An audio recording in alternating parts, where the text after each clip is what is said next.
Amen? Let's all arise. Amen. Praise the Lord. Let's pray. Hallelujah. Thank you, Father, that this is the day that you have made and we will rejoice. We thank you, Lord, that you said in your word, 2 or 3 gathered in your name, you are in our presence, O God. Forgive us our sins, O Lord. Cleanse us, sanctify our thoughts, O God. We search and examine our hearts so that no sin, wrong thought can block us from hearing your word, O Lord. I pray for every spirit that is here right now, O God. I pray that they will open their spiritual eyes and ears to know their purpose for which you have created them to be, O God. Anoint my lips, none of me, but more of you. This I pray in Jesus' name, and God's people say, Amen. Palakpakan natin ang Panginoon. Hallelujah. Sabihin mo sa katabi mo, it's good to be in the presence of the Lord. Sabihin mo, buti naman dito ka. Ayan. Mihinga ka pa ba? Ayan. So, the title of my preaching today is Arise. Arise. Ano ba yung sa Tagalog ng arise? Arise. Bangon! Yan. Sabi mo sa katabi mo, bangon! Yan. Amen. So, are you ready to hear the word of God this afternoon? Yan. Diba? Kasi, nung nilindol yung Cebu, sabi nila, bangon, Cebu. Amen? Di pa nga natatapos yung Cebu, meron namang Davao na lindol. Diba? Amen. Oh. Tapos nung di pa natatapos yung Davao, may Surigao naman. Diba? Oh. Pagkatapos, no? Yung mga nasa social media kasi ay tumigil eh. Ring of fire, ring of fire. Ganon. Big one, big one. But aren't you glad? We have an Almighty One. One God the Father, Son, Holy Spirit. Palakpakan natin ang Panginoon. Amen. Our God is bigger than the earthquakes combined. Amen. Amen. So, are you ready to hear the word of God today? Yan. Sabi nila, ay, si Ninang palang magpipreach. Ilang oras kaya ito? So, amen. So, okay. What does arise mean? In Tagalog, arise means bangon. Okay, so let's look at the real meaning of arise. Arise means to rise up. Sabi mo, rise up. Rise up. Get up. Stand up. Get on one's feet. Amen? Diba? Si Sister Helen, nung nakaratay sa kanyang karamdaman, nakahiga, sabi ko, bumangon ka! Bangon! Arise! So, praise God, palakpakan natin. Dito na siya. Diba? Amen. Diba? Sabi mo, miracles come to those who believe. Sabi mo, I am a believer. I am not a doubter. Yan. Sabi mo, Pastora, hindi naman ako hindi naman ako nakaratay eh. Bakit ko kailangan mag-arise? Bakit ko kailangan magbangon? So may mga parte sa buhay niyo na kailangan ibangon. Yes, amen. Parang mga patay. Ganyan. Pag nagpipreach si Pastor 1 hour, bangon! Mga tenga! Diba? Amen. Amen. Sige, palakpakan niyo nga ang Panginoon. So, arise means to get up, rise up, stand up, or to come into being. Amen. Kasi pag nakaratay ka, you are not well. You are not into your own being. Amen? So pag nakaratay ka sa karamdaman, sinasabi parati ni Sister Rebecca, aren't you glad wala ka sa ospital? Amen? So hindi ako nakapagreklamo, nagpipreach ako kasi simula nung maliit ako, ako'y nakaratay. Parating sukay ng ospital.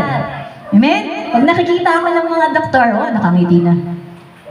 Yung iba nakangita, iba, oh, nandito ka na naman. Diba? Nakakasawa yung ganong buhay. Labas-pasok ka ng ospital. Paulit-ulit. Pero praise God! God is a miracle-working God. Jesus is our healer. Sabi mo sa katabi mo, do you want to come into being? Being ano? Being nakaratay?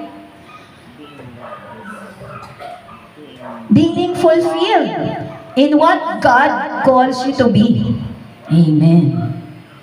So ano bang tinawag tayo ng Panginoon? So we are called to come into being, to fulfill the calling of God for our life. Amen. Kasi pag hindi mo ginagampanan kung ano kang pagkatawag mo sa Panginoon, para ka na rin nakaratay. Amen. Walang silbi. Sabi sa akin nung may sakit ako, wala kang masilbi. Nakakasawa ka na, parati ka nang may sakit. Diba?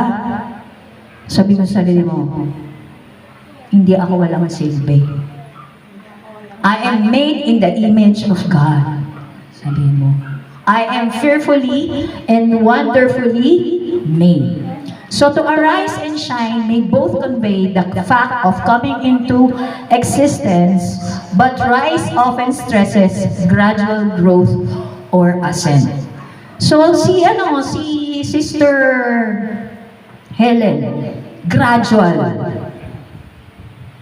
yung pagbangon niya mula sa pagkaratay niya sa karamdaman. Amen? Hindi naman yun, ang tagal nun eh, ilang years ko namin siya dinadalaw dun sa bahay niya eh.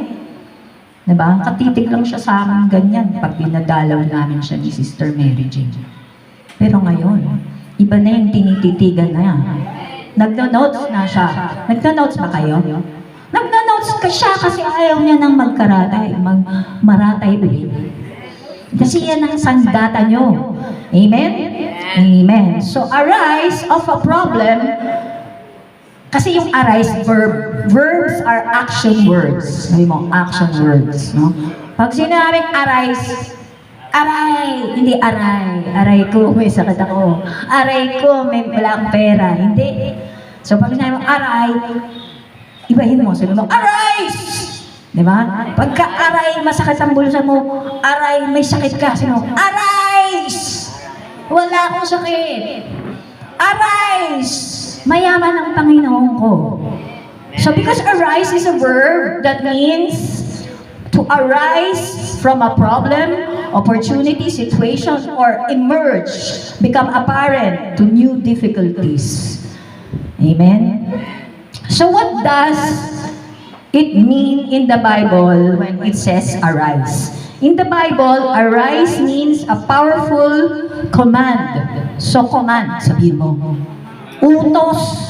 Pag sinabi sa'yo ng Panginoon, bangon! Diba? Eh, yung mga magulang, bawal ang tamad.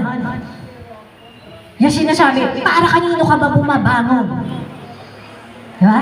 Bangon! Mabait ang ali na, nakaratay ka pa dyan. Diba? Paano ka ang buna ng pangapampakal? Bangon! Arise! Kasi command.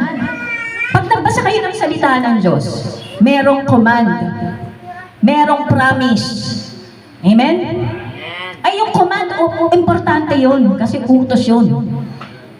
Diba? Pag hindi mo sinunod yung utos, may pagpapalo. Pero pag sinunod mo yung utos, merong pagpapala. So, arise is a command in the Bible which carries a significant spiritual weight. May karampatang bigat. Mabigat yun pag sinabi mong arise. Diba? May sakit ka o kaya nalulungkot ka. Nalulungkot ako.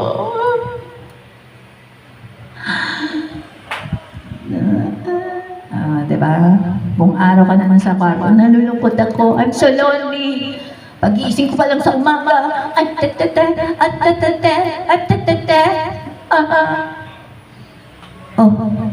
Hindi naman sinabi sa Bible, maglitanya ka ng problema mo. Anong command? Arise! Amen? Kasi may bigat yun. Anong oras kayo bumabangon sa umaga? Ako alas 3. Alas 3. Alas 4. Sino yung alas 5 ko? Pag alas 10, siguro call center ka, okay lang. Kasi iba yung oras sa Amerika o kung Australia yung account mo. May bigat kasi yung pagbangon. Yung laman mo, minsan ayaw bumangon. Amen? Oh. Ang pagiging Kristiyano, ma-overcome mo yung laman mo. So sabi ganyan, it is a command to call action for a divine command to stand up and fulfill your purpose. It can also be used to describe the rising of God of a person's rise to prominence. Oh, hindi lang yan sa pagbangon. Bangon ka kasi may planong Diyos sa iyong pagpalain ka. Amen? Eh, hindi ka bumangon, paano ka pagpapalain? Amen? Arise represents a move. Sabi mo sa katabi mo, move! Galaw! Oh. Bakit yung mga may sakit? May sakit. Eh, tamad eh. Ha? Sedentary, may sakit. Ayaw bumangon. Ayaw kumilos. O di naninigas na yung mga ano nila dyan. Dahil ayaw nila kumilos. So pag nag-worship, pag sinabi magpuri sa Panginoon, igalaw nyo lahat, move! Use your body to worship the Lord. Amen. Amen? Amen. Alam niyo, meron talagang ano. Alam niyo ba, si Lord, hindi naman niya gustong mag-worship kayo dahil, ano siya egoistic. Dahil gusto niya sambahin siya. It is for your own good that you worship the Lord because us, are created to worship God. Amen? Pansin niyo, pag nag-worship kayo, magaan. Sabi mo sa katabi mo, magaan. Yan. So, yung inactivity, magkakaroon kayo ng sakit noon pag hindi kayo active. Sabi mo sa katabi mo, maging active ka. Oh, yan. So, arise, shine, for your light has come, and glory of the Lord has risen upon you. Bakit maraming Kristiyano, pag natingin-tingnan mo, Kristiyano ka ba? Wala yung kaluwalhatian ng Diyos sa Kanya. Alam na alam mo yung mga Kristiyano pagka merong problema. Alam mo pag walang pera. Amen? Alam mo pag may kaaway. Parking lang nakikipag-away. Oh. Diba? You can know Jesus, but if the glory of the Lord is not upon you, wala eh. Wala. Walang aura. Di ba yung mga babakla sasabihin nila? Aura. Oh. Yung mga kabakla nila, aura. Pero kasi dito sa mundo, dalawa spirito. Spirito ng sanlibutan, saka spirito na to ng kabanalan. So there's that glory brought about by the presence of God. Na makita mo, Christian ka? Talaga? 75 ka na? Di halata. Diba? Bakit kasi may verse na sabi, though outwardly we are wasting away, inwardly we are being renewed day by day. Pag Kristiyano ka, ang luwalhati ng Panginoon na si mo, ang bata.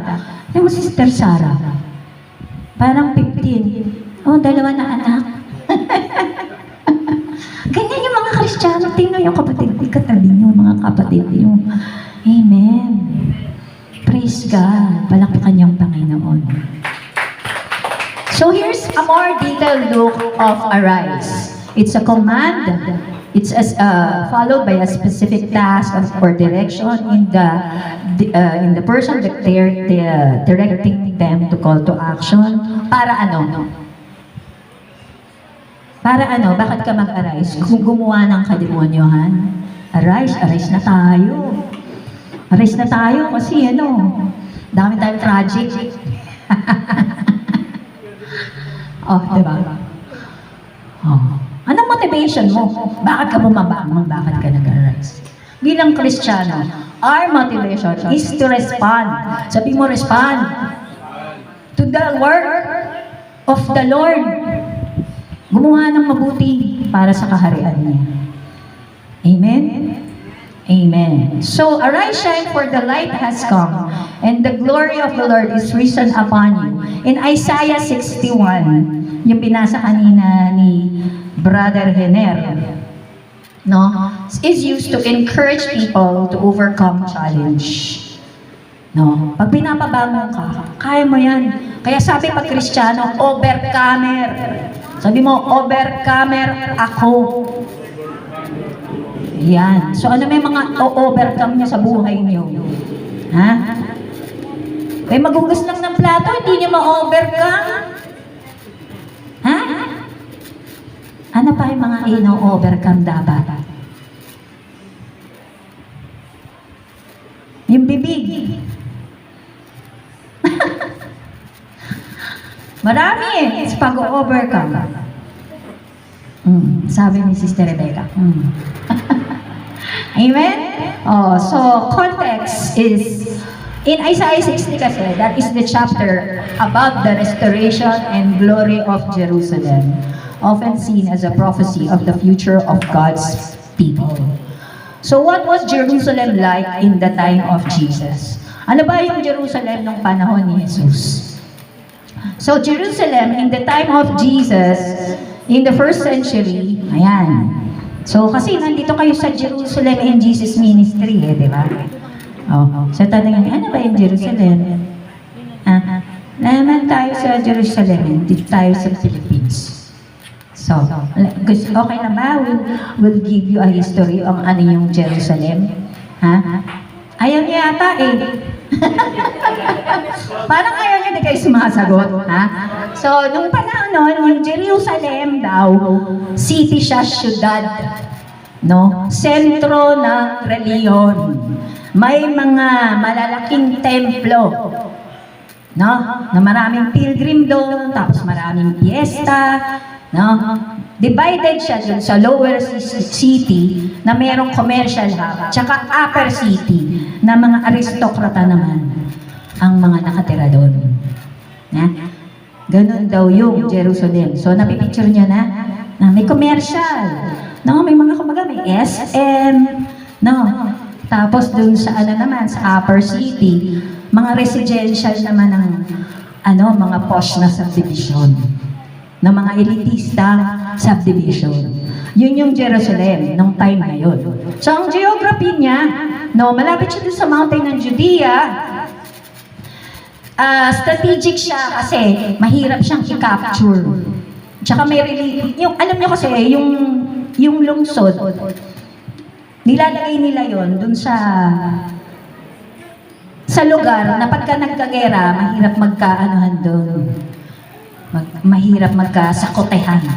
Hindi ka madaling masakote. Oh, intindihan niyo ba yung sakote? Nagtatagalog ako ha. You're not easily captured, di ba? Because of boundaries.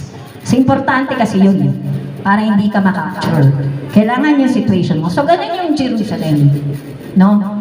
So, kasi pastora, ano namang connect na sa atin. No? So, since may religious significance yun, the city was home to magnificent temple and the place of worship. Maraming nagpupunta doon para manalangin. No? So, syempre, pag nananalangin ka, dapat hindi ka na-storbo. Amen? Kaya niyo bang manalangin na may storbo kayo? Marami may kakatok.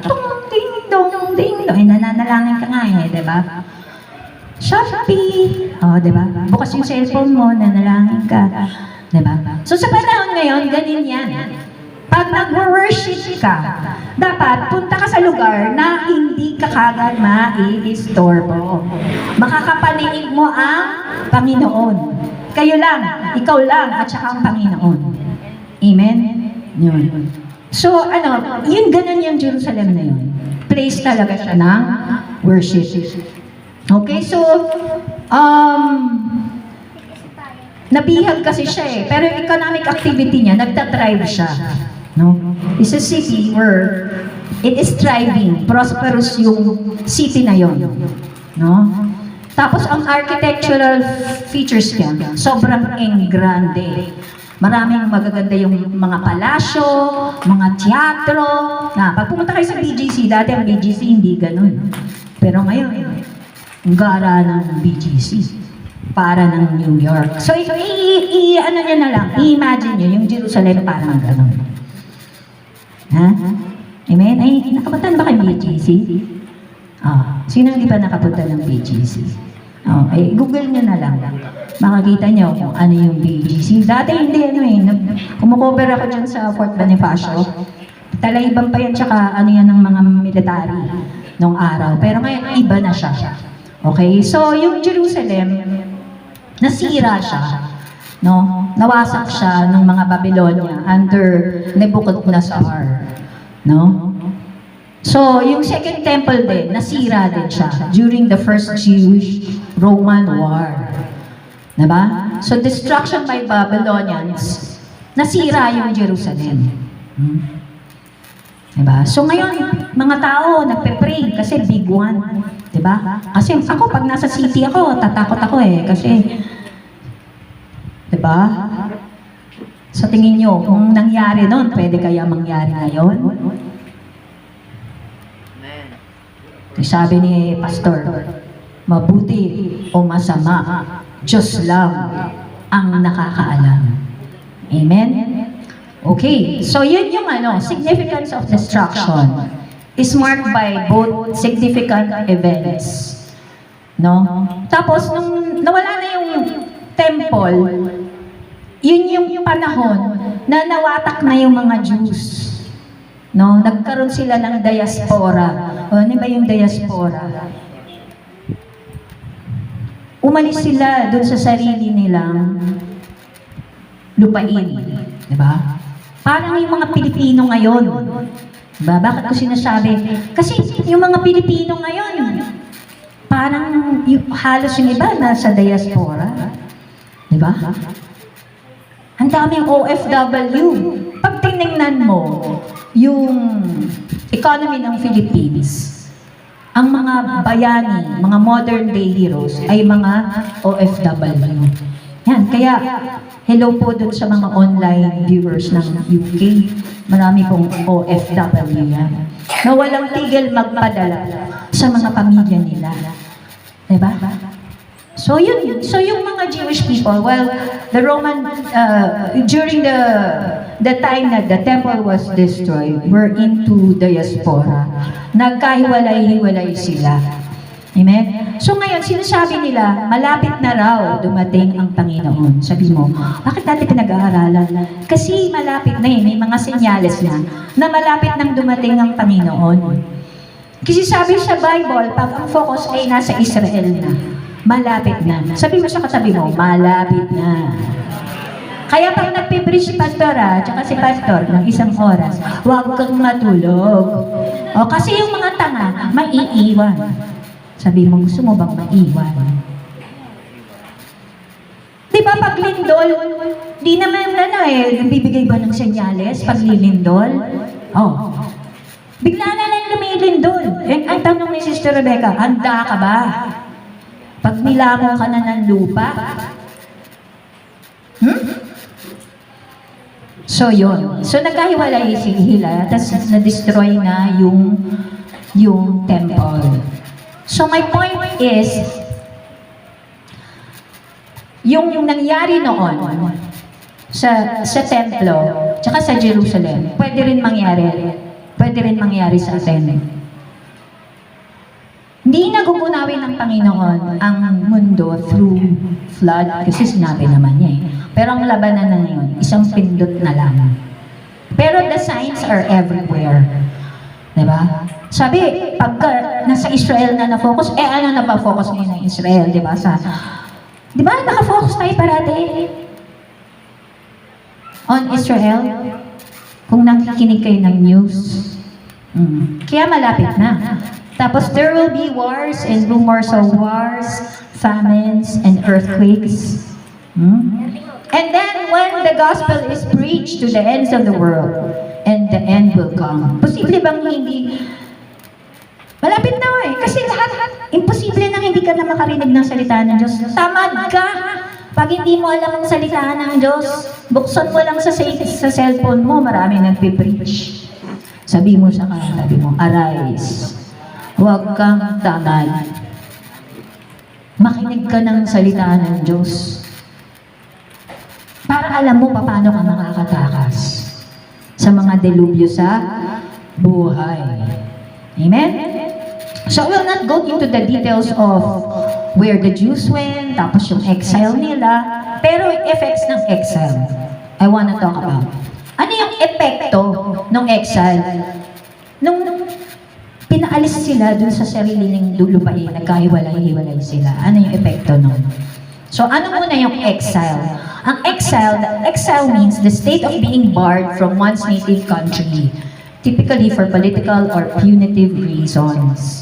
Diba? Yung tinataboy ka sa sarili mong lupa. Actually, hindi lang yun sa mga Jews nangyari, diba? So si Trump, gano'n na rin ang ginagawa niya dun sa mga hindi immigrants. Diba? Pinababalik na din sila dun sa mga sarili nilang bansa. Bakit? Sa tingin niyo, bakit? Eh kasi ang resources ng tao, scarce na eh. Wala na nagtatanim. O, doon sa lupuin namin, yung mga magsasaka, matatanda na nga eh. No? So yung exile, ito yung effect. No? Pag na-exile ka, mababanish ka dun sa sarili mong lupa, di ba, madedeport ka, maiibig ka, di ba, yung mga dedeport, yung mga gumagawa ng kalokohan, deport sila. They'll be separated from, there will be separation, extradition, di ba, parang si Duterte, na inalis siya sa sarili niya lupa, di ba? Dahil sa may kasalanan daw, no? So anong sa atin? Ano yan? We as Christians can also be banished from the presence of God. Pwede rin tayong maibig sa kaharian ng Diyos. Sabi mo sa katabi mo, gusto mo bang maibig sa kaharian ng Diyos? Hindi ka pa napapakakapasok, hindi mo pa alam kung paano pasok, ibigtad ka na.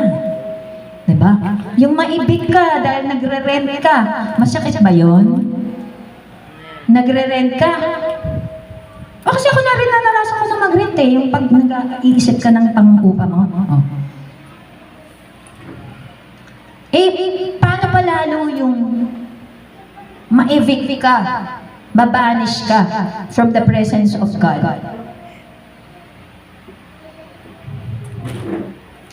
Without the presence of God in your life, you do not know. You will not have directions. You will not know. You will not have guidance. You will not have wisdom.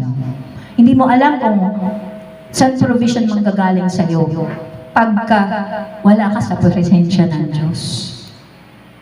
Yun. So yung mga effects ng exile, ayan. No?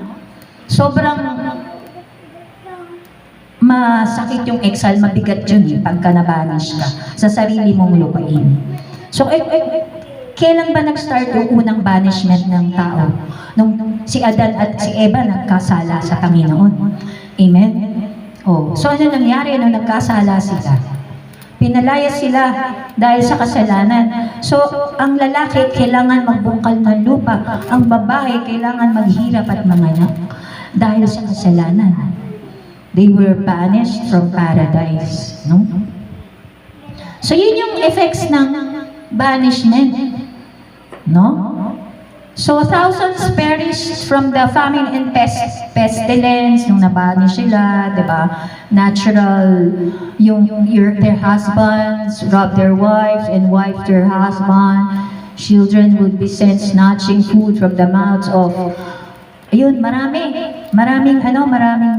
distresses pagka nabanish ka doon sa sarili mong lupain. Mahirap. Yung mga TNT sa Amerika, mahirap. So yan, paparamdam mo sa lupa kung ano yun. Pero kung mahirap yun in actual life, mas mahirap doon sa eternal. yung eternal banishment. Mas may karaptamang bigat yon, no? So in Deuteronomy 28, 56 to 57, we see a profound warning against spiritual neglect. No? When you neglect your spiritual life, warning yan na baka maibig ka na. You will be banished from the presence of God. And when you're banished from the presence of God, walang blessing. Wala talagang blessing. Walang blessing. Meron ako lala sinasabi, ba't ganon ang ilap sa amin ng pera? Mailap daw sa kanilang pera. Eh bakit hindi iilap sa iyo ang pera? Ayaw mong siya sa atin ng Panginoon. Pagka inaaya ka, tara, Bible study tayo, o makinig tayo sa di ko kailangan yan, kailangan ko pera. Ano ba sabi sa salita ng Diyos? Mateo 6:33. Unahin natin ang Diyos. At lahat ng bagay ay idadagdag niya sa atin. So is there a parallel between our day as the professed people of God and ancient Israel in their lifetime prior to the destruction of Jerusalem? In Luke 19:42 to 44, Jesus laments over Jerusalem, wishing they had recognized the opportunity for peace that was offered to them that day. He promises a time of coming destruction where their enemies will surround them and lay waste to the city, not leaving one stone upon another. This is because they did not recognize the time of God's visitation. Sa mga araw-araw niyong buhay, nare-recognize niyo ba yung pagbisita ng presensya ng Panginoon sa inyo? Oh, amen, sabi ni Pastor. Doon sa iba, nare-recognize niyo ba yun?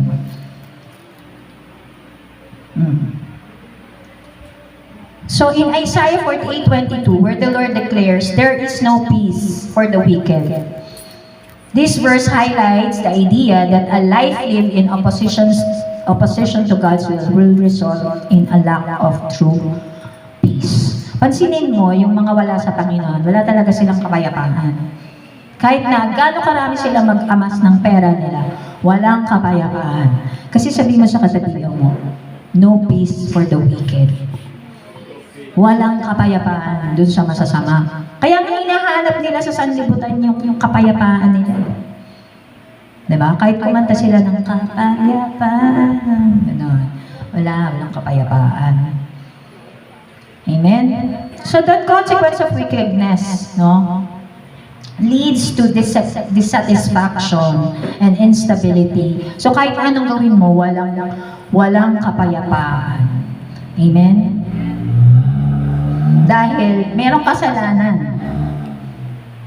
No? So, ngayong Pilipinas, kaya ito yung tinatapik ko eh. Do you think that the Philippines is being judged? Because of its wickedness.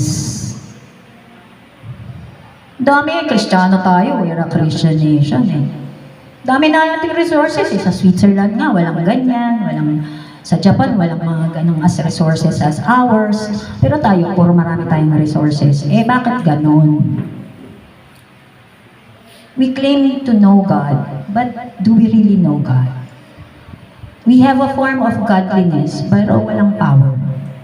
Marami religyoso. Punta kang BCA, 6 worship service.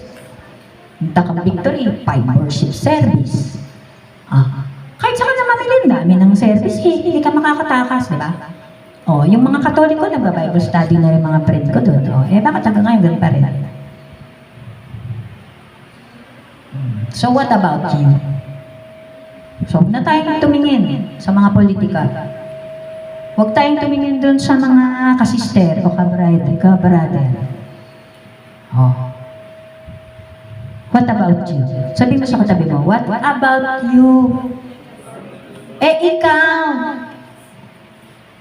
anong relasyon mo sa Panginoon? Aray? Aray ba? o kailangan umarise? Kailangan level up yung relasyon mo sa Panginoon.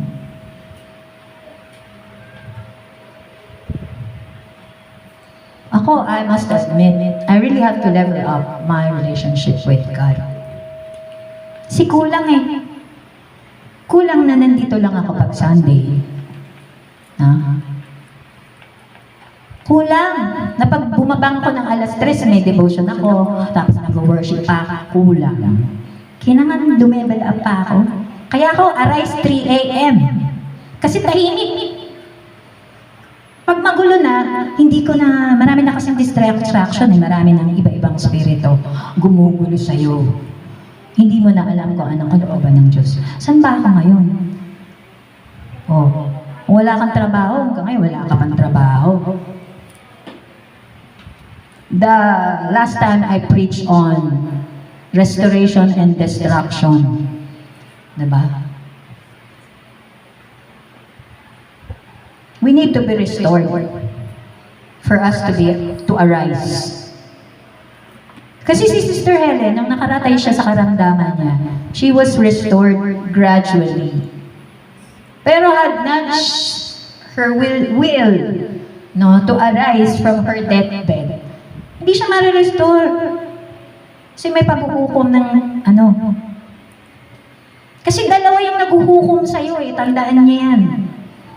Dalawang kapangyarihan ang hihila sa'yo. Yung kapangyarihan ng kadaliman na humihila sa'yo para hindi mo mapagtagumpayan ang kalooban ng Diyos sa'yo. At saka yung kapangyarihan ng Panginoon para mapagtagumpayan mo kung anong kalooban ng Diyos sa'yo. Pagbalan mo ng sumagay, it's a battle. Every day is a battle. Sabi mo, every day is a battle. Araw-araw gera. A battle to overcome, to be victorious over your faith. Ilang series na yung faith teaching ni Pastor. Diba?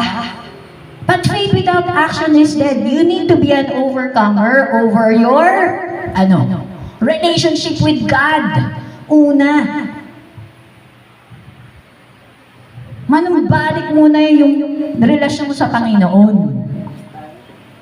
Because if your relationship with God is restored, kung ang relasyon mo sa Panginoon ay maaayos, ang relasyon mo sa pamilya maaayos, ang relasyon mo sa asawa mo maaayos, ang relasyon mo sa kapwa mo maaayos.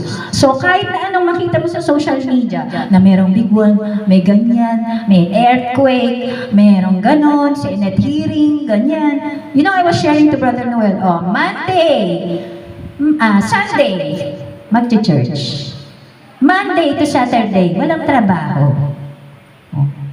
Sabi mo, pinagpala ka na. Wala kang trabaho. Sabi sa Biblia, he who does not work will not eat. Okay, ba't wala kang trabaho? Wala kang relasyon sa Panginoon, hindi mo alam, Lord, ano ba purpose ko? The Bible says, if you seek me, you will find me. Anong purpose ko? Para pagpalain mo ako. Tinitingnan ko ng mga video ko, nag-upload ako ng video sa YouTube kasi binubura na yung live ng Facebook eh. Kita ko yung ni Pastor Mel. Mayaman ang Panginoon. Panginoon, mayaman. Ba't ikaw mahirap ka pa rin? Wala ka relasyon sa Panginoon eh. Ang tanong ko sa inyo, kalooban ng Panginoon maghirap ka? Sasabi ko sa sarili ko, Lord, kalooban mo ba magkasakit ako?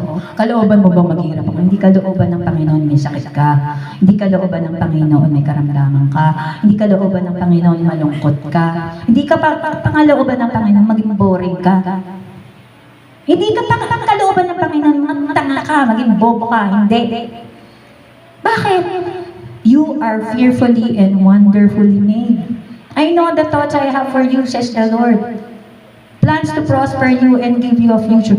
If you seek me, you will find me. Bakit hindi mo ma-find? Broken.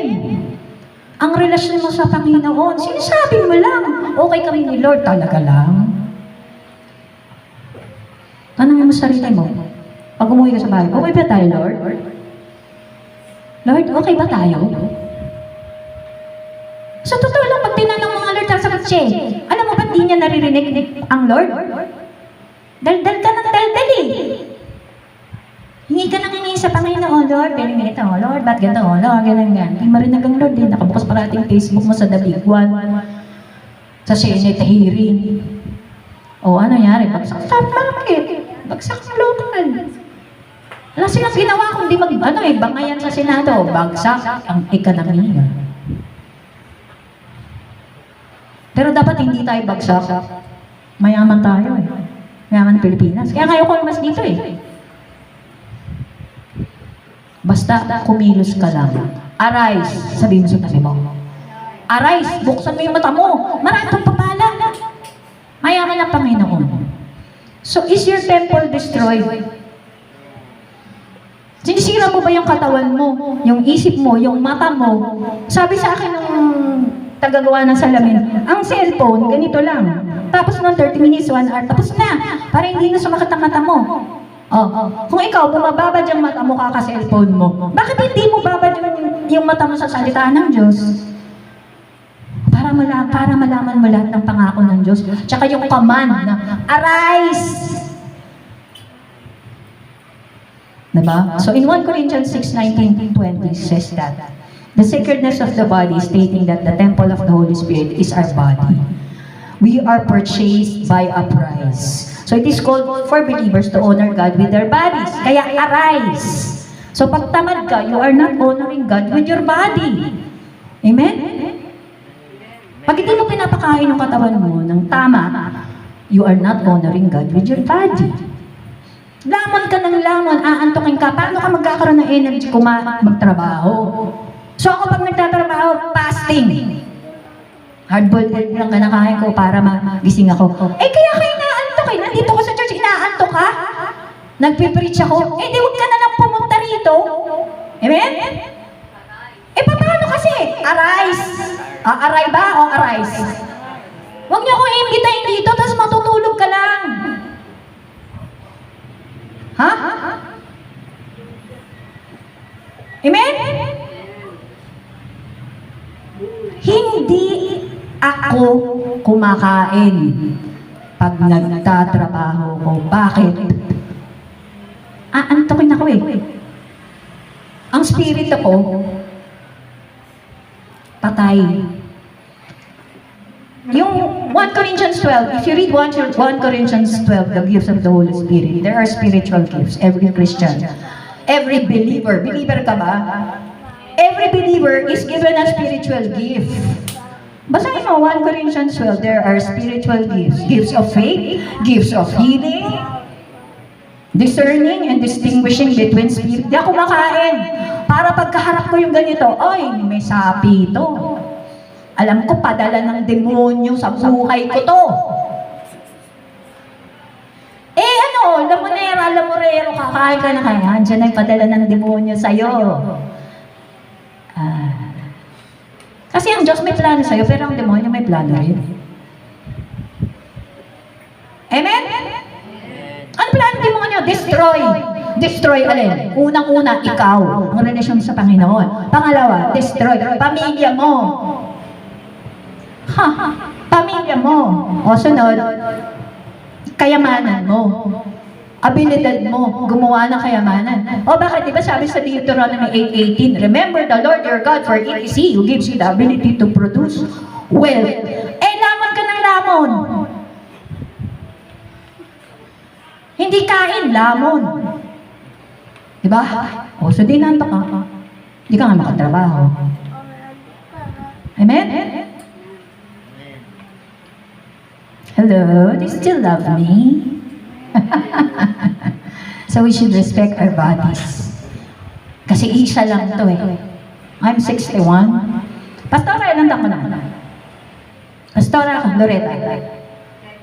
Oh, 72.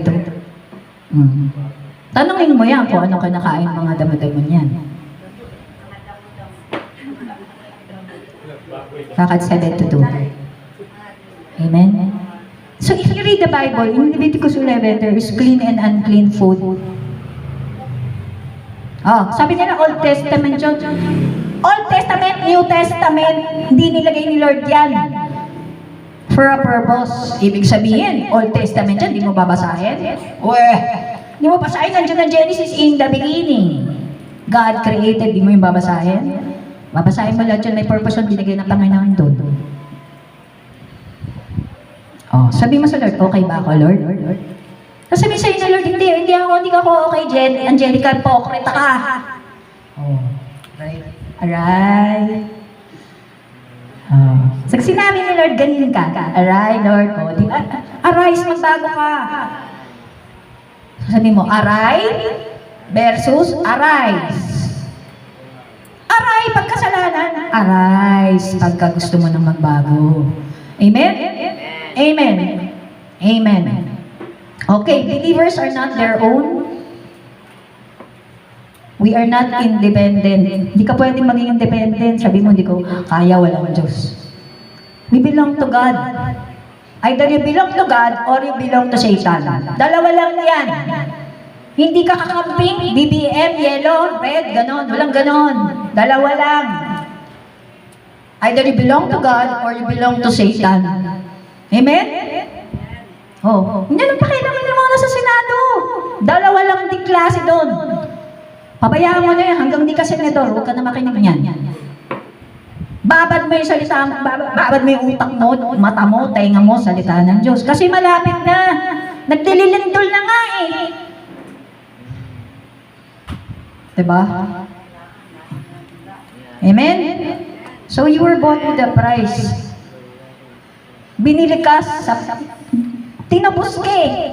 Ang pagkakatubos sa'yo, hindi naman pere. Banal na dugo ni Kristo. Amen? Para manumbalik ka sa Panginoon. Amen? So kahit maglindol pa dyan, mag-hearing, magpatayan pa sila sa Senado, kung kaninang flood control, ilang trillion ba yun? Nag-comment nga ako eh, heaven and earth will pass away, but the word of God will endure forever. May nag-comment eh, may nag-react. Oh, di Satanas. Di niya naintindihan yung comment ko eh. Hindi siya nabasa ng salita eh. Oh, sa pagpapray ka, panalangin ko yun. Mamaya mananaginip yun. Rapture. Pag nag-rapture, maiwan ka ba? O pagka lumindol ba, baka hindi mo kasi alam eh kung mangyari sa'yo eh. Amen? So, arise from destruction.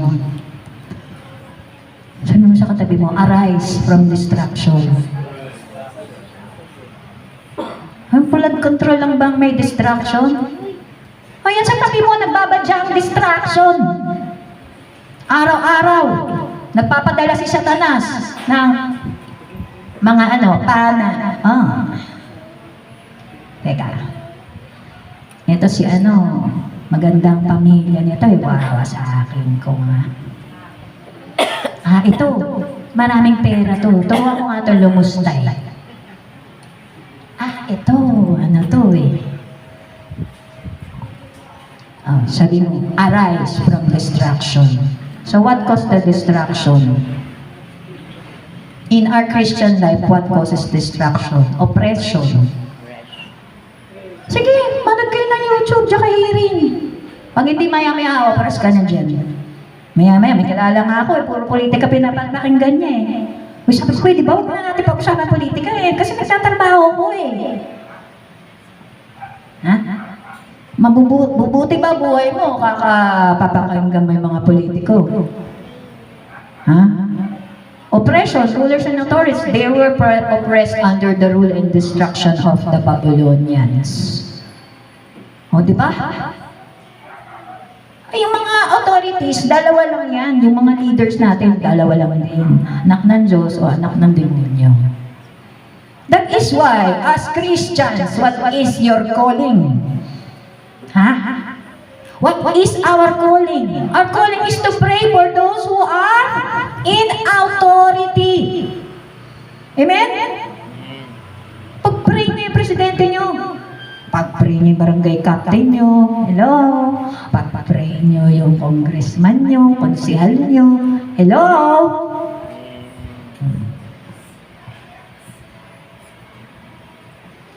if you don't pray for them and they don't become children of God, they will be God's enemies.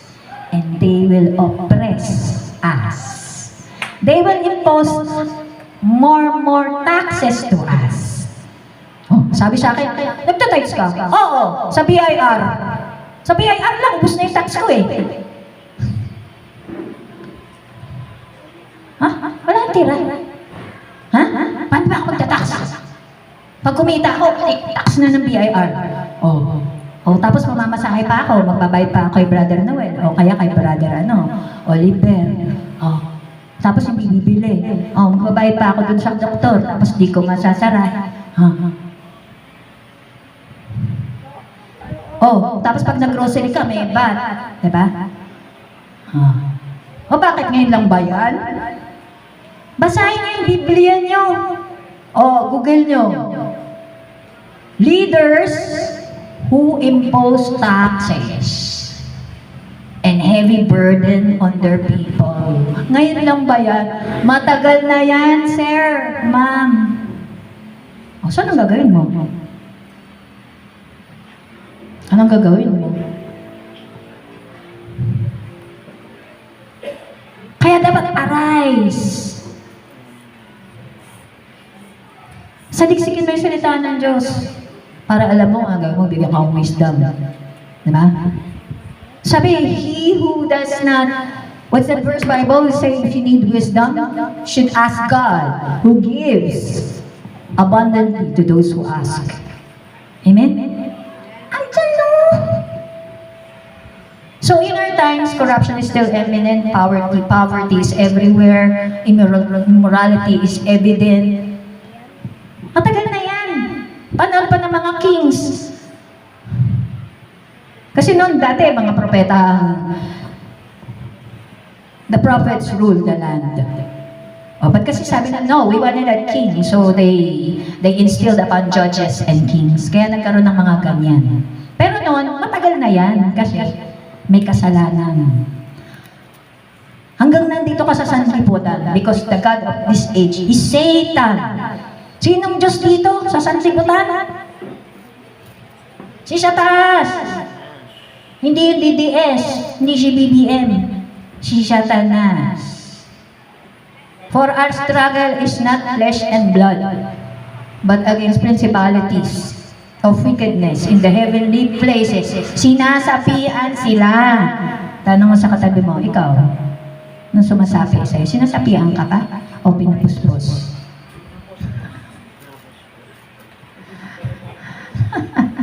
So just like in the past, sabihin mo, there will be damage and judgment will come for the wicked. Pero anong consolation natin? What is our hope as Christians? Our hope as Christians is, sige, di, buntot mo ang ila mo. May paghukom sa kanila. May paghukom sa kanila. Because Hebrews 9:27 says, and inasmuch as it is appointed for men to die once, and after this comes judgment. Pag namatay na, meron ng paghukom. May susundo. Susunod, grab in light. Sino susundo pag masama?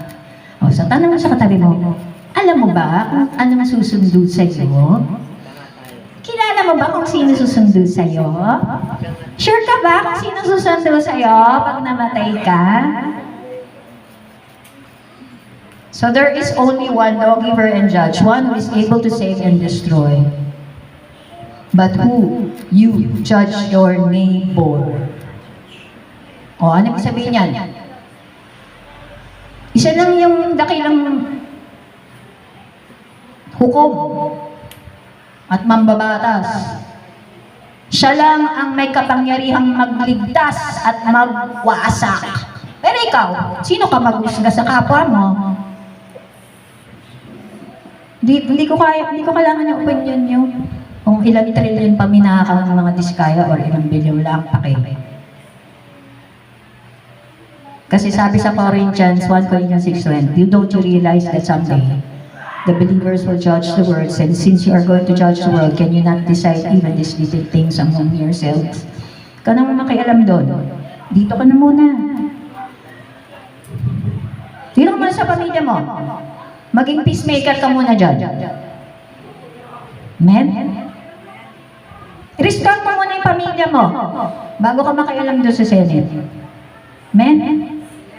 Amen. Because in Psalm 37:13, yung Biblia sinasabi, dahil sa may paghuhukom sa mga masasama, ang Lord daw, ganito. Hindi ganun. Hindi ko kaya. Basta sabi, the Lord laughs at the wicked. Nakaupo ang Panginoon sa trono niya. Tapos lahat ng mga gumagawa ng masama. Hindi ko kaya. Ayun, natin paano yan, Barry? Christian? Kaya niya, hindi ko kaya. Eh, si Santa Claus yung malapit na, sa akin, hindi pagka yung Santa Claus, sa akin, butas bulsa pagkapasko. So, but the Lord laughs at the wicked, for He sees that their day is coming.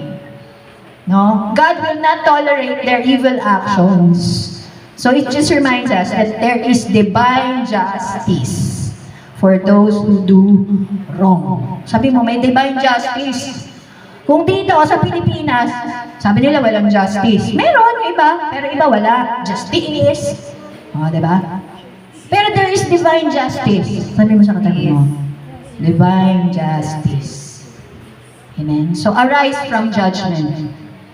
So, ikaw, we, bumangon tayo para hindi tayo mahusgahan ng Panginoon. Arise from judgment.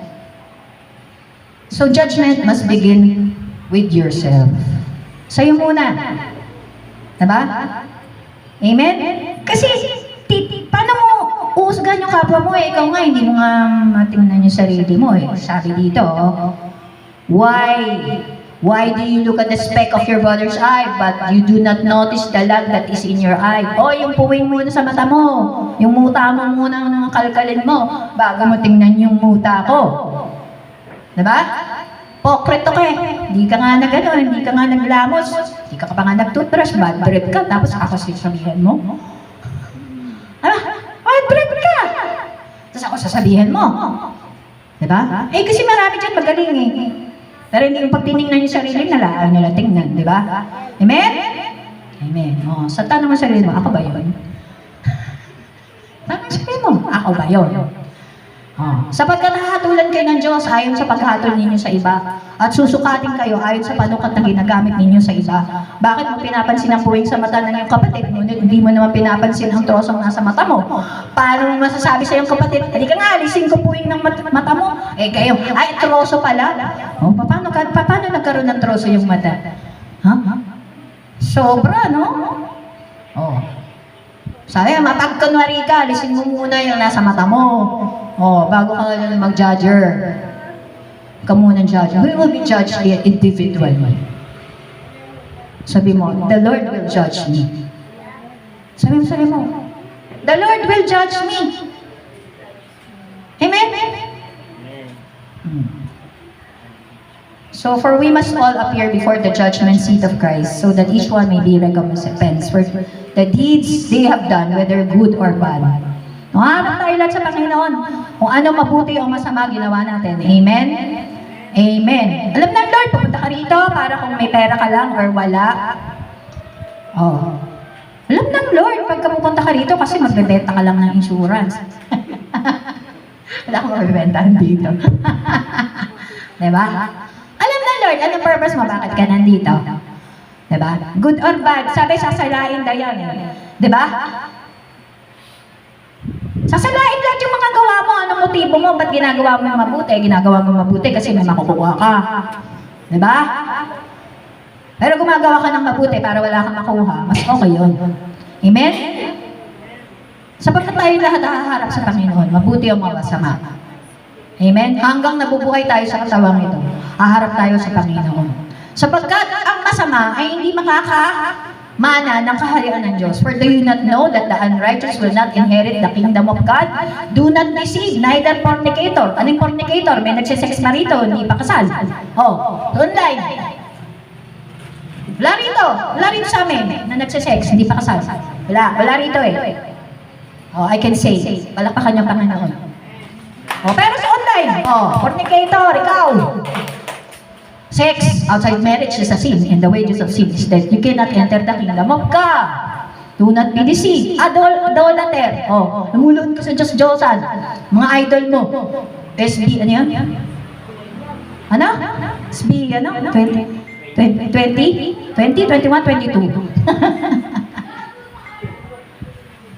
Wow. Adulterer.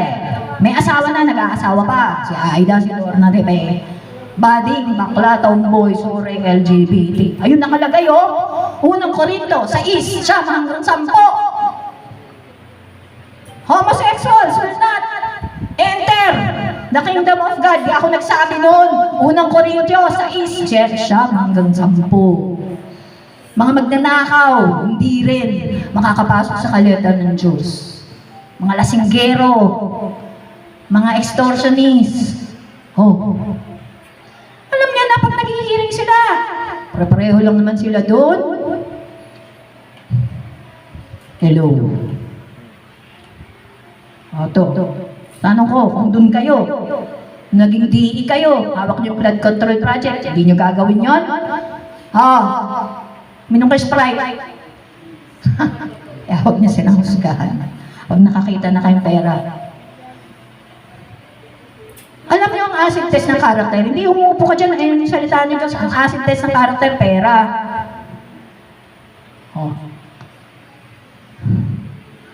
Are you faithful in little? You will be faithful with much. Pera! Di ka marunong magbayad ng utang mo. Sabi, the wicked borrow, do not repay. Aray? Ang acid test na character, pera eh. Kaya nga, batikos nila ganang pera eh.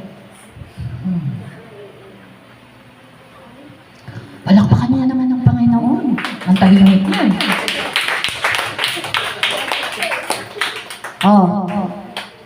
Sa December na ako nagpe-preach kasi matagal ako ngayon. So to arise means, sabihin nyo nga kung ano, come to God and repent. Repent. Huwag niyo sabihin sa mga politiko na nagpa-flood control project, repent. Unahin niyo muna sabihin sa inyo, repent. Repent. Simple things. Ang pagbangon lang sa umaga. Ayaw mo bumangon. Ayaw mo mag-worship. Ayaw mo buksan Biblia mo. Ano nang buksan mo? Facebook. Hello, minum kayo Sprite. Pakatotoo lang. So, if we confess our sins, kasi pag nag-repent ka naman, and you go to the Father, where will you go? To the Father. Our Father, who art in heaven, hallowed be thy name.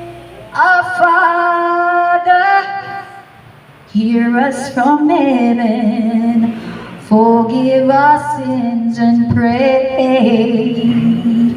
Can you come to the Father without knowing Jesus? Jesus is the way. But you come to the Father. If you have a relationship with God, sabi mo, Abba Father, Daddy, Papa God. Diba?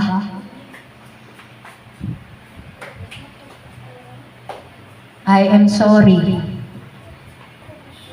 Sorry Lord, pokreta ako eh. Magsasorry ba ako? Mahaba ako mag-preach? Hindi. Mag-sorry kayo sa akin kasi kung ayaw nyo makinig, natutulog kayo dyan. Amen?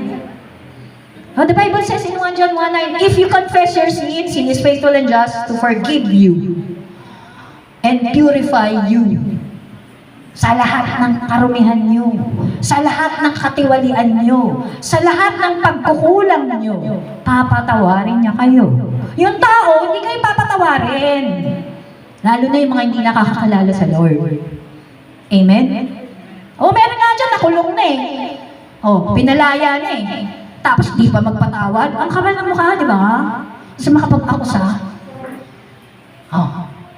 What the Bible says, pag tinago mo yung kasalanan mo, hindi ka uunlad. The Bible says, if you have a hidden sin in your heart, the Lord will not hear your prayer. Kahit na ilang abag Ginoong Maria pa, napupuno ng grasya, ang Panginoong Diyos ay sumasayo. Sabihin mo, lumunod ka ba dito hanggang doon sa altar? Eh may kasalanan ka, chismosa ka. Di ka papatawa. Di ka papakinggan ni Lord. Sabihin ni Lord, krita ka. Kahit mag-worship ka pa dyan. Magtatalon ka pa dyan. Binggadora ka pinag-aaway mo yung magkapatid Papakinggan ng Panginoon ng panalangin mo. Pag may sakit ka, hihingi kang pera. Hindi.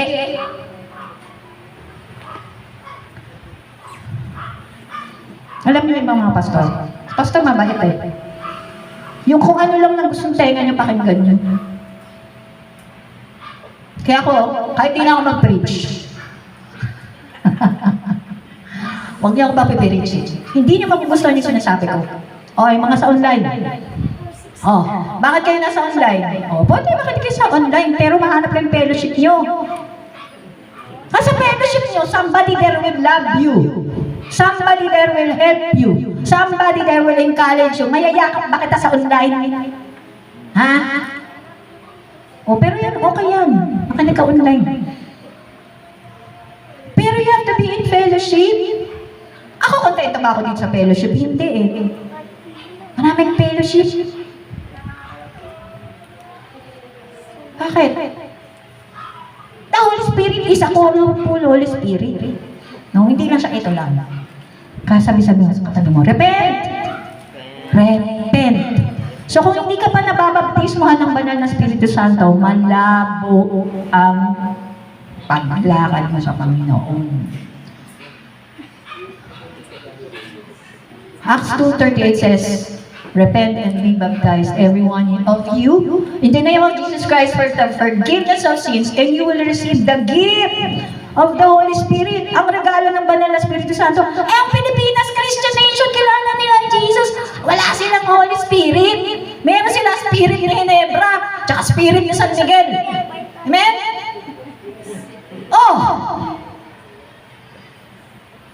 Bakit yung mga ibang friends ko ayaw mag-asawa ng Pilipino? Bakit? Lasinggero daw. Hindi lasinggero, walang trabaho. Nagkikwento sa akin yung isang friend ko, pag nagpapapalit daw sa ibang bansa, kaya sabi Pilipino ka.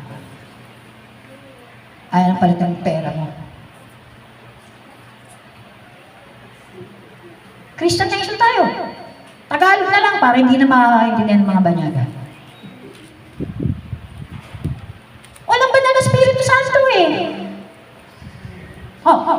Magkukumpulan gabi. Alaksin ko na! Ano Espiritu? Meron ka. May banal na Espiritu Santo ka? Tapos pag alaksin ko na, kinabukasan, masakit ang ulo mo. Tapos ngayon, hindi ka na makapagtrabaho. Ngayon, tapos mumurahin mo pa yung anak mo. Sabi mo sa anak mo, tamad ka, bobo ka, hindi kang mag-aaral. Tawad. Amen? Amen. So in John 14:26, it says, the Holy Spirit whom the Father will send in my name will teach you all. Sabi mo all things, and will remind you of everything that I have said to you. So who will teach you all things? Ako? Ako ba? Who will teach you? Laksan nyo. The Holy Spirit will teach you all things. So, pag nagising ka ng alas 3 ng umaga, buksan mo yung Biblia mo, sabihin mo, Holy Spirit, teach me all things. Teach me to be prosperous, teach me to answer all my assignments, teach me to confront all my struggles. Teach me, oh God, paano ko mapapagtagumpayan ng araw na to? Because every day is a battle over finance, your relationships, your struggles, your health. It is a battle. And you need an empowerment of the Holy Spirit. Without the Holy Spirit, even you say, Jesus, wala effect. Kaya nga namatay na si Jesus Calvary voluntaryo eh. Eh sabi, it is finished eh. May Holy Spirit. Kasi ako, I cannot be with you 24 hours. Pero ang Holy Spirit, andyan. Bitahin nyo lang. Amen? Oh, sabi, will teach you all things. Oh. So, may nalabasan ako. So, to arise means to take action and obey. So, pag sinabi sa'yo ng Holy Spirit, eto gawin mo, Angelica, mag-preach ka. Sabi ko, Lord, ayoko, matagal ako ng preach. Lord, ayoko. O, di para kasi Jonah. Sabi ng Lord kay Jonah, pumunta ka sa Nineveh, mag-preach ka. Ayaw ni Jonah. Ano nangyari? Tumakas. Nag-seafarer. Nagsiman. Ano nangyari? Binagyo. Oh, tapos, sabi sa kanya ng mga tao, ng mga nasa barko, meron dito wala sa kalooban ng Diyos. Oo, so pag wala kayo sa kalooban ng Diyos, pag nandun kayo sa mga lugar na wala kayo kalooban sa iyo, bad trip sa inyo yung mga tao doon. Kasi hindi kalooban na nandun kayo. Bakit? The righteous man's steps are ordered by the Lord. Amen? So pag anak mo na, kung ano sinasabi ng Holy Spirit, magsunod ka na. Amen? So to arise means to know the Word of God so that you can obey completely. Sabi mo, completely. So are you ready to get up, arise, and go forth? Amen? Kay plastic. Amen? Oh, amen. Hindi nyo pa nga alam kung ano eh.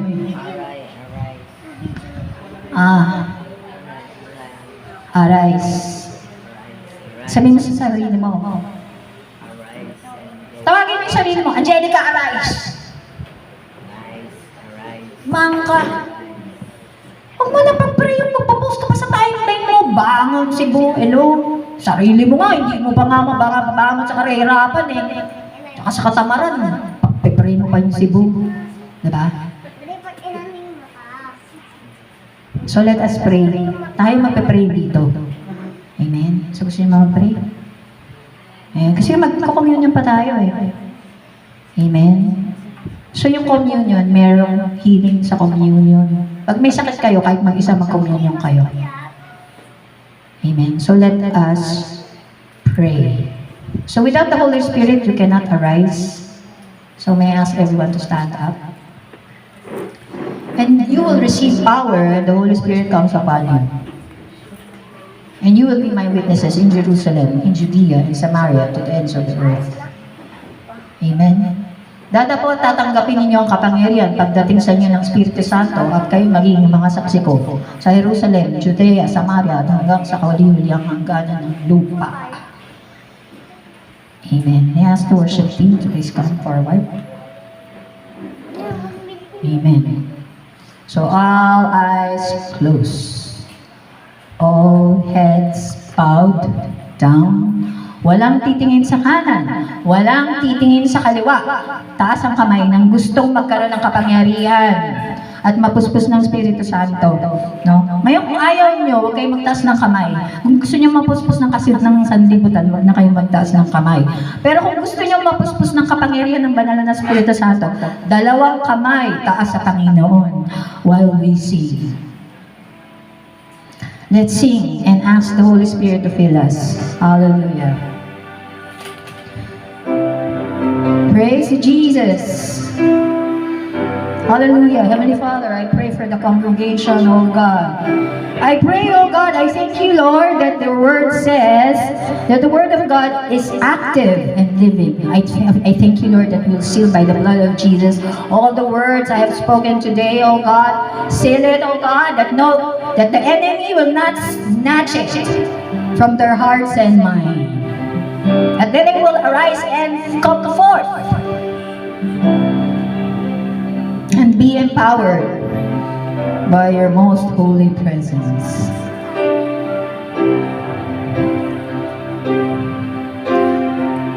Spirit of the living God, fall afresh on me. Spirit of the living God, Spirit of the living God, fall afresh on me. Sing it to the Lord, Spirit of the living God. Spirit of the living God,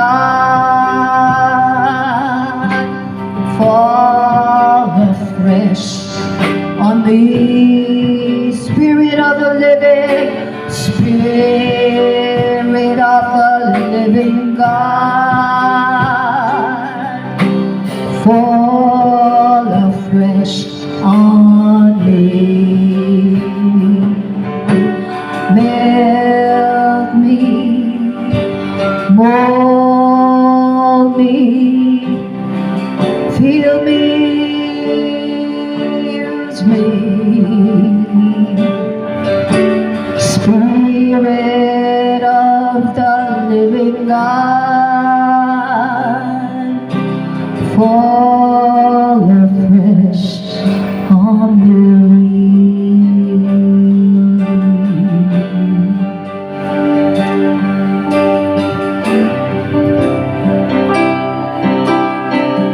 Oh God, fall on me, Jesus. Sing it to the Lord, Spirit of the living God.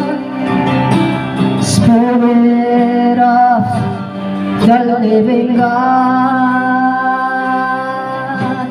fall afresh on me. Spirit of the living God, fall afresh on me. May I ask Pastor Isaiah to please pray for the congregation.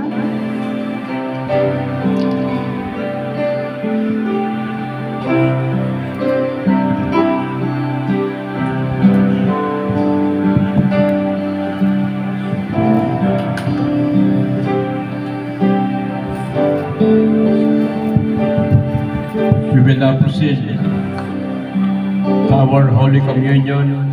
Let's remain in the presence of the Lord.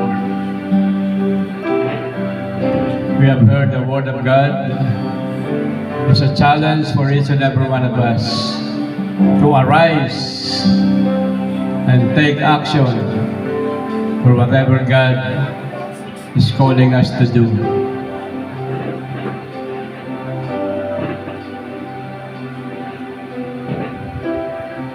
Hallelujah.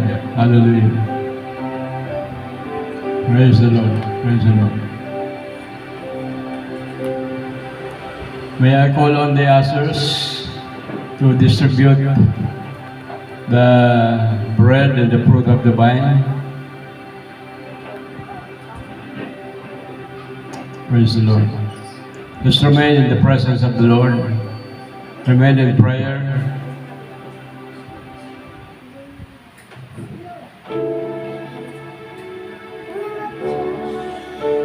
Praise the Lord.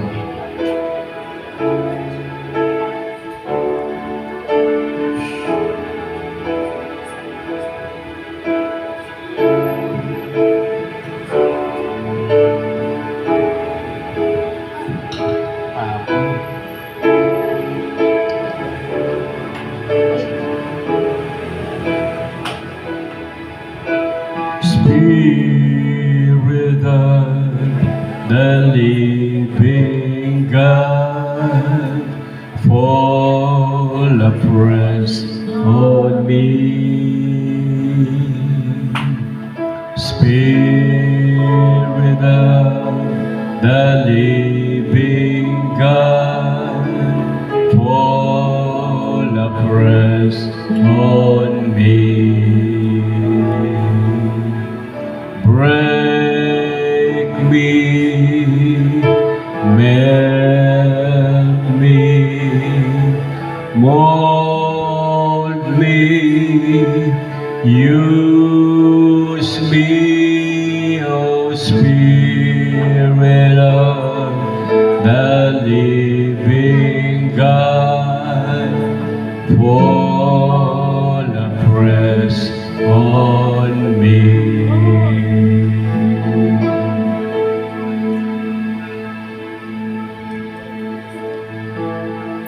us hold the bread.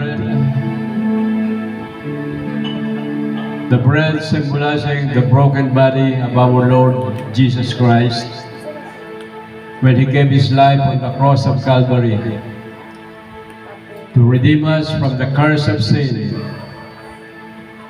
to redeem us from the curse of poverty, to bring healing to whatever physical sickness and infirmities in our body. Hallelujah.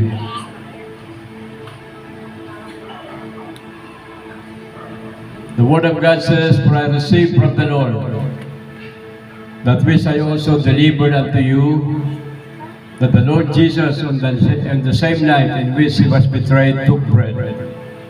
And when He had given thanks, He broke it and said, Take, eat. This is my body, which is broken for you. Do this in remembrance of me." Let us remember the sufferings, the agony, and the great love the Lord Jesus Christ has displayed for us on the cross when He gave His life to pay for the penalty of our sins. Let us eat the bread.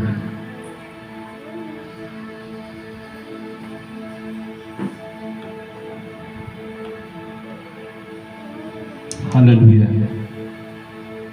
Oh, blessed be the name of the Lord.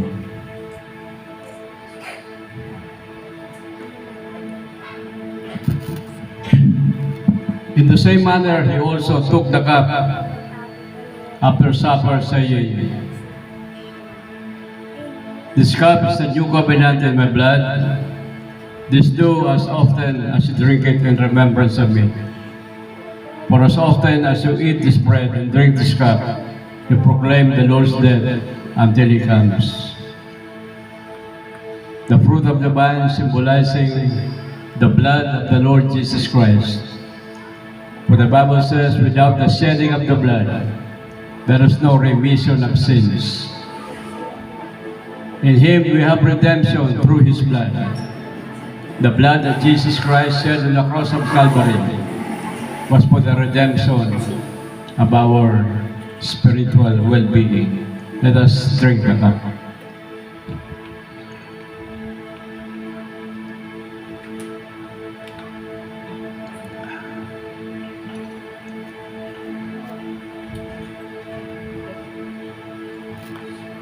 Let's sing the song, Give Thanks with a Grateful Heart. Let us be grateful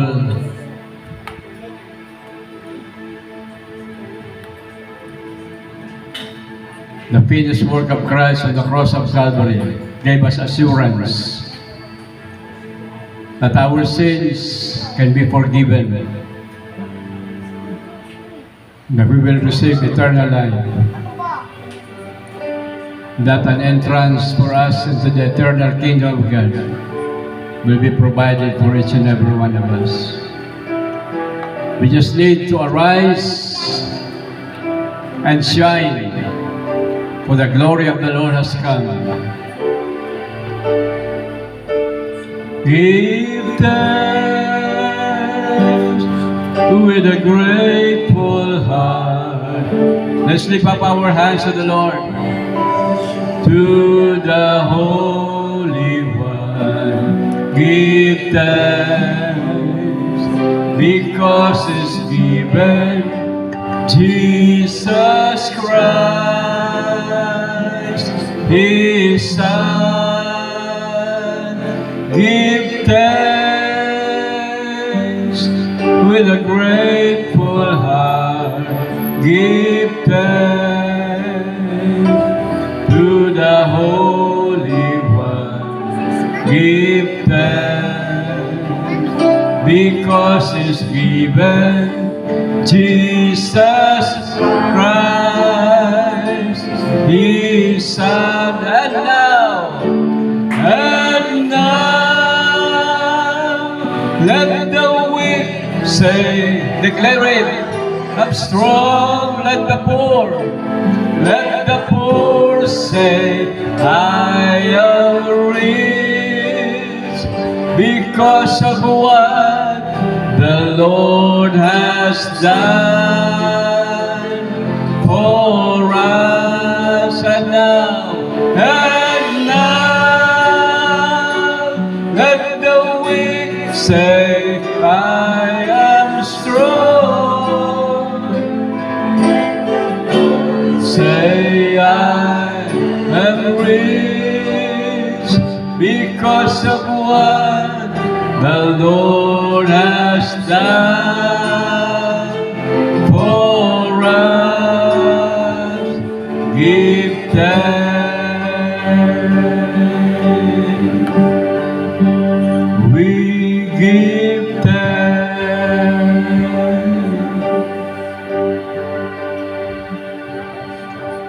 Before Jesus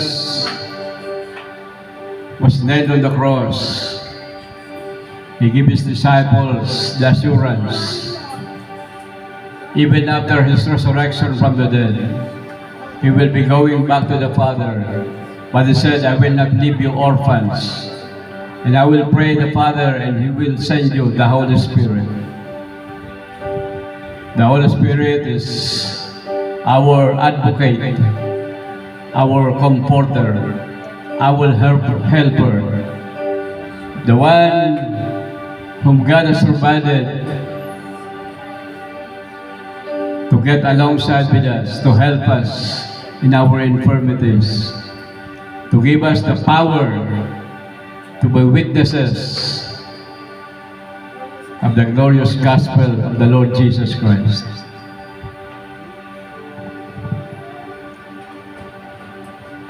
Let's lift up our hands and we will pray that the Father will grant us the blessing, the fullness of the Holy Spirit in our lives.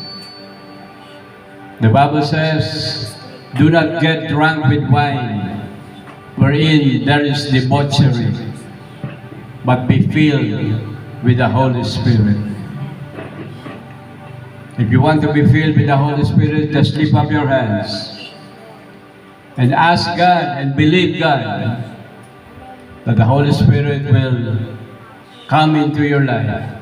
Holy Spirit will overpower you, will give you the strength to enable you to live the Christian life, so that we can arise and we can go forth in the name of Jesus and reclaim the territories that once we will reclaim the territories that Satan has taken away from us. Hallelujah. Loving God, our Heavenly Father, we come before your most holy presence in the mighty name of your Son, our Lord and Savior, Jesus Christ, and by the power of the Holy Spirit. Lord, you commanded your early disciples not to depart from the city of Jerusalem until they are endued with power from on high. And so, Lord, this morning, you want us to go forth and arise in the name of Jesus. But we know, Lord, that we cannot do this, for without you, we are nothing. We need the power of your Holy Spirit, Lord, to enable us to do the mighty things, Lord, that you want us to do, that will bring glory and honor to your name.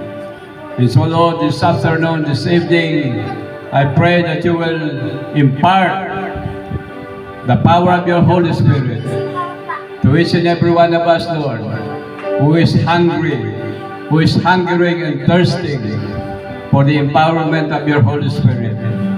And we declare that our lives will never be the same again once we are engulfed with the presence of the Holy Spirit in our lives. As you have said in your word, if anyone thirsts, we come to you. And you promise us, Lord, that out of our belly, rivers of living water will flow from within us, Lord. You said, Lord, that you are speaking this about your Holy Spirit. Salamat po, Panginoon, sa gabing ito. Salamat po. We thank you, Lord, for the empowerment of your Holy Spirit upon our lives. We thank you for the power. We thank you, Lord, for the wisdom. We thank you, Lord, for the strength. We thank you, Lord, for the victory. In the mighty name of our Lord and Savior, Jesus Christ. And now, Lord, as we depart from this worship center, I ask you, Lord, that you will grant us your blessings, Lord. I pray that you will grant us the divine benediction. I pray that the love of God the Father be upon each and every one of us. The love that has been poured out into our hearts by the Holy Spirit, whom you have given to each and every one of us. I pray for the grace of the Lord Jesus Christ. The grace mightily working in our lives, enabling us, Lord God, to be able to do the works of the ministry which you have entrusted upon us, Lord. And I pray, Father God, for the communion, the fellowship, and the anointing of the Holy Spirit to be upon each and every one of us, Lord. In the name of the Father, and of the Son, and of the Holy Spirit. In Jesus' mighty name we pray. And all God's people will say, Amen and amen and amen.